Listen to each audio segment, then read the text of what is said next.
Hey guys.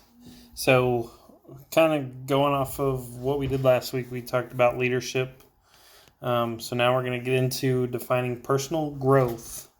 And I'll get into like what to expect assignment wise at the end of this video, but this just kind of continues on with what we talked about last week, and we're just building off that. Remember, we are. um, We are going to get into some public speaking and that kind of stuff, but it won't be until hopefully when we get back into class. So we're going to talk about personal growth and just kind of what that is and how it affects us as leaders. So defining personal growth, we are it's the development of any part of your or our total self. So you could be talking about this as like a organization having personal growth, but it's mainly meant for you as a person and the way that you grow as a person and your whole complete self. So, like an example, if you wanted to become a veterinarian, you love animals, you're studious. You would have to have a desire to help others, and you'd have to have good people skills. That's what you would. Those are the things that you would need to grow in to become a good vet. So here's kind of like a little graph of personal growth. So, you have less stress, but so let's start with stress. You have stress, you pause, then you feel, and then there's no real danger, then you think, and then you recognize self-doubt and you decide, choose a response, act, gives you less stress, and then it just starts kind of over again. That's how personal growth kind of works. Respecting others' belief, vision, and mission. So who am I? Who are you in the light of serving others? Some things to think about when we're talking about personal growth. So respect for others. Respect. You'll need to know this one. It's providing proper courtesy and acceptance of another person and a belief system. It's just like what standards guide someone in making decisions. And our belief system may be different than others, but that's everybody kind of bases their decisions around a certain belief system. A good example could be just political beliefs and how you decide things politically based off of your political belief system. It'll have it could have a different effect on somebody whose political beliefs are different than yours. Okay, so respect for others. Here's ethics. Ethics are the principles behind behavior or conduct that is morally correct. There's good ethics, bad ethics. Hopefully, through this you kind of learn what good ethics are. Then modeling, it's displaying actions of respect for others to follow, being a good example for others. And I like to see when you guys can model respect towards each other, model respect towards me. If you remember back to my syllabus, that's one thing that I'm pretty big on is how well you can respect me, respect others, how you can model that respect.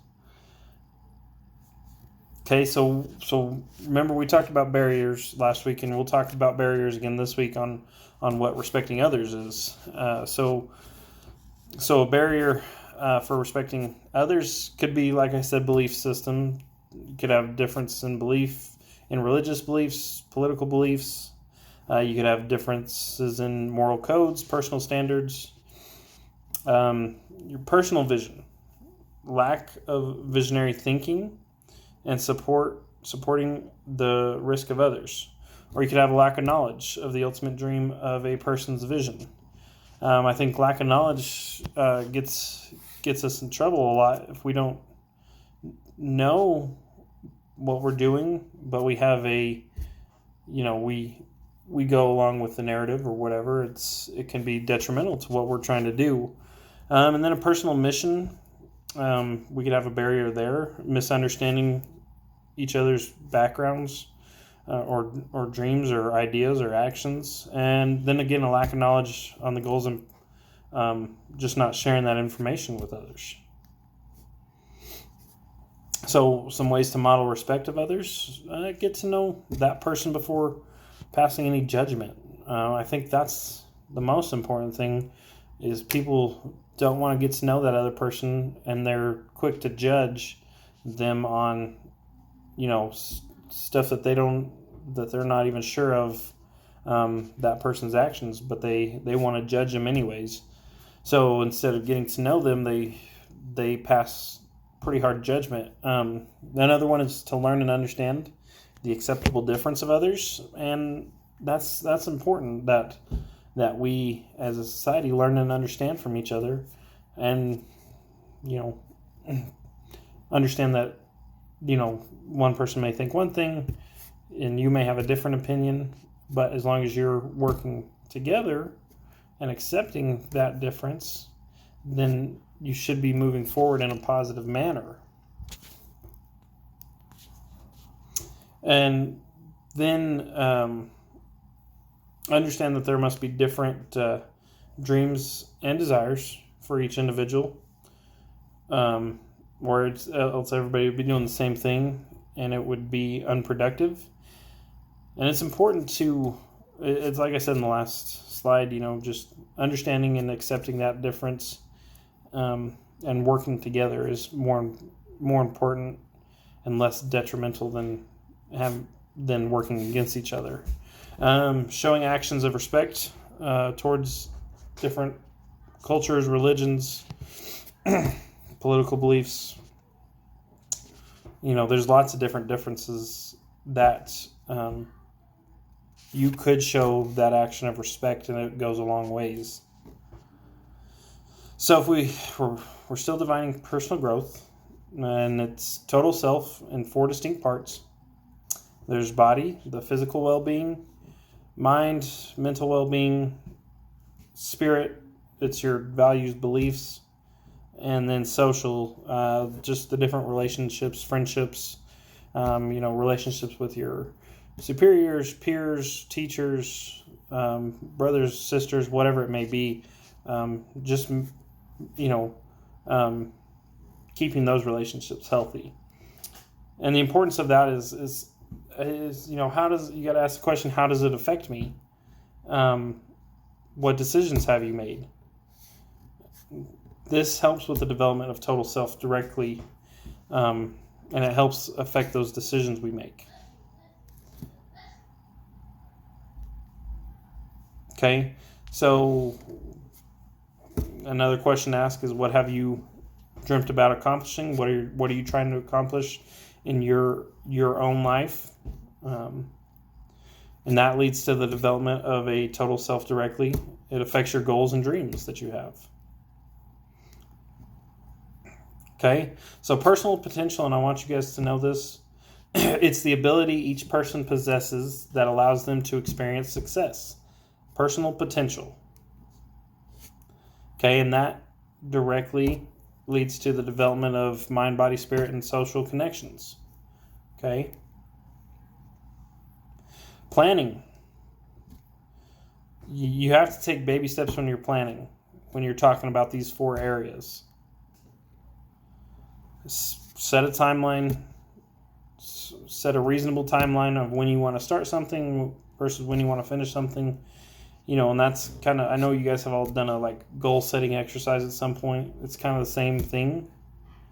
So planning, it tests your potential. Okay, so you have to be realistic when you can on something you can accomplish. You can't, say, oh well, I'd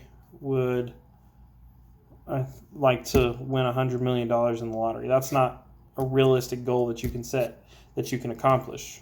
It's got to be something, and you can start it out easy, like, all right, I'm gonna make sure I clean my room every night. It's gonna be done for the whole month. My goal is to have a clean room at the end of this month. That's a reasonable goal that you can accomplish. It's realistic. And be flexible, because your plans can change. So if you say, all right, I'm gonna get all A's. I'm going to get all A's this semester. Well, you may have to go to online school. So you have to be flexible and adjust so you can still achieve that goal. And then know your learning style and how that will assist you in your personal growth mission. Okay, so this is kind of what we learn and the percentage that we remember. So if we learn 1% through taste, 1.5% through touch, we learn 3.5% through smell, we learn 11% through hearing, and 83% through sight. And I would say that's pretty accurate. You can be listening and completely miss whatever it is that's going on that I'm trying to tell you. Okay? But you can see something and you'll remember it.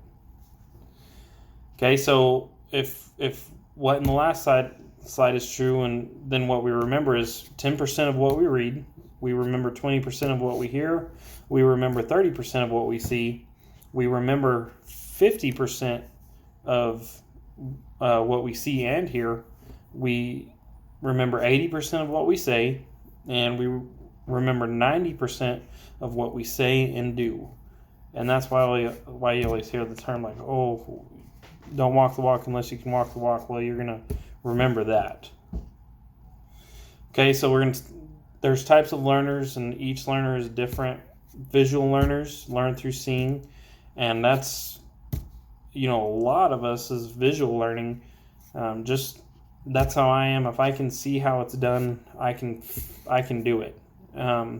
Auditory learners, if they can hear the steps, if they can hear what you're wanting them to do, they got it. And then kinesthetic learners, they learn through moving, doing, and touching. So you may be a physical learner and you have to get your hands on it to figure it out and figure out how to get it done. Okay, visual learners use visual materials, pictures, charts, maps, graphs. Okay,